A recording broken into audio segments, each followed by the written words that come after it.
महादेव का स्वरूप अन्य सभी देवी देवताओं से बहुत अलग है, या यूं कहें कि अनोखा है। तभी तो महादेव का श्रृंगार भी सबसे निराला और सरल है। जहां देवी देवता अपने मस्तक पर हीरे मोती या सोने चांदी से बने मुकुट पहनते हैं, वहीं महादेव के मस्तक पर केवल एक चंद्रमा सुशोभित है। लेकिन क्या आप जानते हैं कि आखिर ऐसा क्या हुआ जो महादेव को चंद्रमा अपने मस्तक पर धारण करना पड़ा? इस वीडियो में हम आपको बताने वाले हैं कि आखिर महादेव ने चंद्रमा को अपने मस्तक पर धारण क्यों किया हुआ है। दरअसल महादेव के चंद्रमा को अपने मस्तक पे धारण करने के पीछे दो कथाएं प्रचलित हैं, जिसमें पहली कथा राजा दक्ष और उनकी 60 पुत्रियों से जुड़ी हुई है। इस कथा के अनुसार राजा दक्ष की 60 पुत्रियों में से 27 पुत्रियों का विवाह चंद्रदेव से हुआ था। चंद्रदेव अपनी इन 27 पत्नियों में से सबसे ज्यादा प्रेम रोहिणी से करते थे, जिसके कारण उनकी बाकी पत्नियां हमेशा उनसे नाराज रहती थी।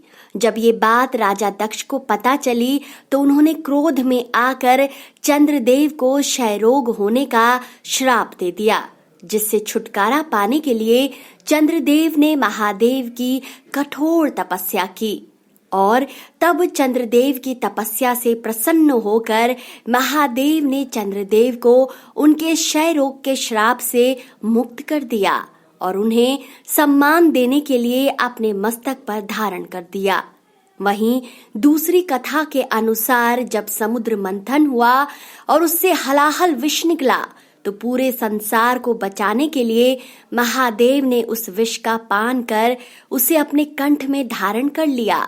लेकिन विष के प्रभाव से महादेव का पूरा शरीर तपने लगा।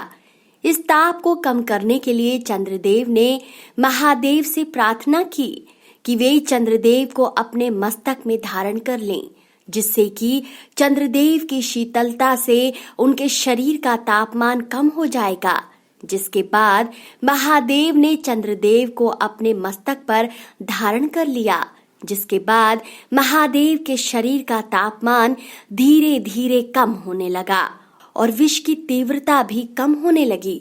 इस तरह महादेव ने हलाहल विष के प्रभाव को कम करने के लिए चंद्रमा को अपने मस्तक में धारण किया और तब से चंद्रमा महादेव के श्रृंगार का एक हिस्सा बन गए और सदैव महादेव के मस्तक पर सुशोभित रहते हैं। तो दोस्तों, कैसी लगी आपको ये वीडियो? अपनी राय कमेंट सेक्शन में जरूर बताएं।